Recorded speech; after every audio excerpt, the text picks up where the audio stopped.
మాధవి గారు కొన్ని విషయాలు అడిగారు. ఒకటి, ఏజ్ రిలాక్సేషన్ చేస్తే బాగుంటుందని కోరారు అధ్యక్ష. ఇది ఆల్రెడీ ఫైల్ సర్క్యులేషన్ లో ఉంది, గౌరవ ముఖ్యమంత్రి గారి దగ్గర ఉంది. ఆ ఫైల్ సర్క్యులేట్ అయినా తిరిగి వచ్చిన తర్వాత ఎంత ఏజ్ రిలాక్సేషన్ చేశామనే దానికి నేను సమాధానం చెప్పగలుగుతా అధ్యక్ష.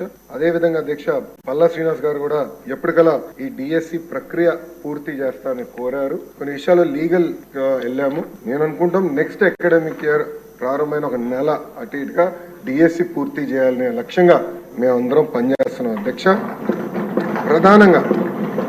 ప్రధానంగా నేను ఇక్కడ చెప్పదలుచుకుంది ఏంటంటే 1994 నుంచి డిఎస్సి పైన పడిన కేసులని వివరాలు మేము తెప్పించుకుని ఎందుకు పడింది, దానివల్ల ఎందుకు డిఎస్సి లేట్ అయింది, అది జరగకుండా పకడ్బందీగా జియో ఇవ్వాలి, నోటిఫికేషన్ ఇవ్వాలనే లక్ష్యంతో మేము పనిచేస్తాం.